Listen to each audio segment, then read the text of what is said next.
What's good? It's your boy CJ Goodfella back with that real boxing talk with the boxing clinic. You're digging. Vasyl Lomachenko, Vasyl High-Tech Lomachenko, tweeted out this cryptic code. Shout out to the Boxing Voice and other people retweeting it, myth busting this cryptic code that Vasyl Lomachenko sent out.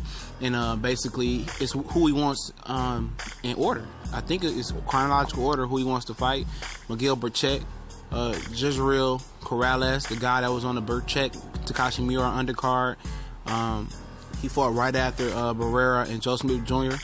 Gervonta Tank Davis third. Corrales, Berchelt, both champions at featherweight, at super featherweight. Gervonta Davis, the champion as well. Then he wants Orlando Salido rematch. Then he wants Guillermo Rigondeaux. Then he wants Tevin Farmer. And then finally he wants to move up and fight Mikey Garcia. And that's if it's in order.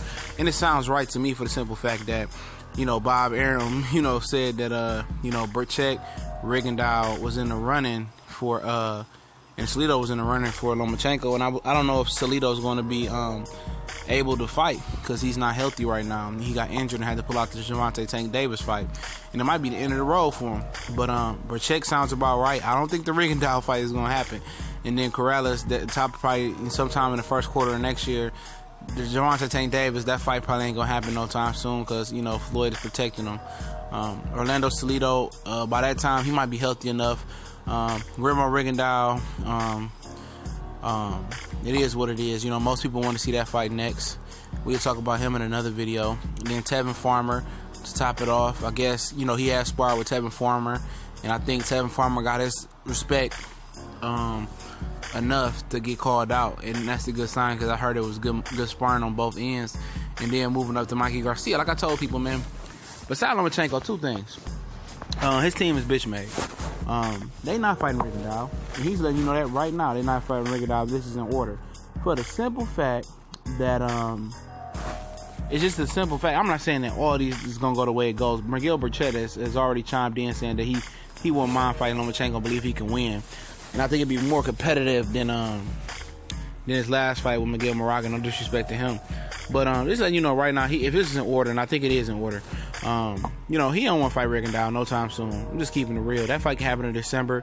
It could top off an amazing 2017, especially if we can get Wilder and Ortiz in the ring instead of Wilder and Bermane Stiverne, and we can get some other good fights, Danny and Sean, and probably fights we haven't even fathomed yet. That's probably gonna go down in the last quarter of boxing because, like I told you guys, fall boxing is the best for boxing usually, and hopefully we can turn it up a notch on 2017. And I know a lot of people saying, how can we turn it up even better than this? But it can be done. But I'm telling you guys, he don't want to fight Miguel Guillermo Rigondeaux, and then he didn't fight Mikey Garcia. If this shit goes away, even if it goes perfect, he get Berchelt at the end of the year. He get Corrales the first part of the quarter. He get Davis in the middle of 2018. Then he gets Orlando Salido, at the end of 2018, then, Rigondeaux, top of 2019, Farmer, the second quarter of 2019, then Mikey Garcia, the end of 2019. Mikey Garcia is probably going to be moving up to 140 or possibly 147. And I don't see Lomachenko moving up to 140, skipping over 135 to get to 140 at best. So basically, this is him and I'm deciphering this. This is him basically telling you that he wants no part of Mikey Garcia because Garcia is not even going to be at 135 in 2 years. He wants no part of Rigondeaux at all, even though Rigondeaux can be. He's still going to be hanging around 126. He's a smart guy. He's going to be about two years older than now if this is if it's in order, chronologically right. He's going to be 2 years older. And at the end of the day, man, he's just telling you right now that he's going to fight Berchelt next. And then Jezreel Corrales, if he takes the fight, who just made his U.S. debut on a Takashi Miura and Miguel Berchelt undercard. And just letting you know, don't expect him to face Rigondeaux next or Mikey Garcia. We gone.